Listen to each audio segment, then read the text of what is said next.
Atheists and theists alike are both affected by the problem of induction. Frustratingly, there's no rational reason to think that the future will look like the past. The reason we do have the idea that it will, to use Hume's term, is merely the result of habit and custom.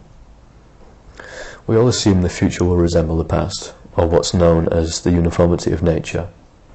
If it wasn't for the uniformity of nature, all our inferences would turn out to be false. As it is, only some of them do.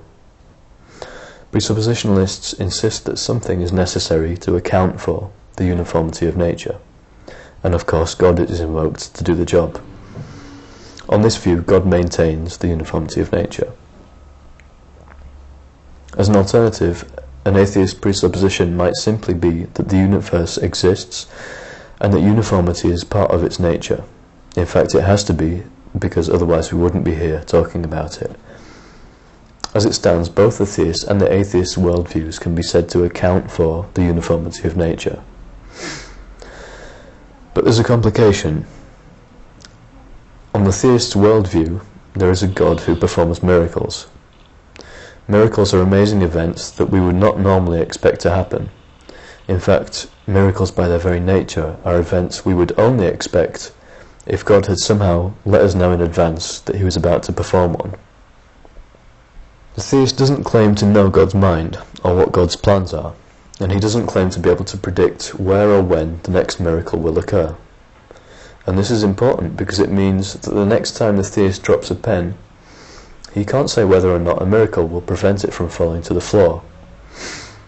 So at this point the theist might object that this is a silly example and God isn't in the business of performing silly tricks like that.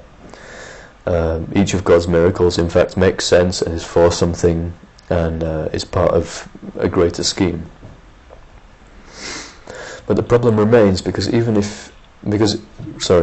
you don't know God's mind, you can't rule out the possibility that God might have a very good reason for preventing the pen from dropping to the floor that you're not aware of. Both the atheist and the theist might be surprised by the way nature works from time to time, and their inductive inferences will turn out to be wrong sometimes, like in the example of the black swan. But the difference is that the theist worldview explicitly includes a magical being who can make amazing things happen by an act of will. So to make any particular inference, an atheist just needs to trust that nature is uniform. But the theist has to trust that God will maintain the uniformity of nature, and he has to hope that God won't perform a miracle that confounds his prediction. If a theist is intellectually honest, he has to admit that he's in a worse position to make an inductive inference than the atheist is.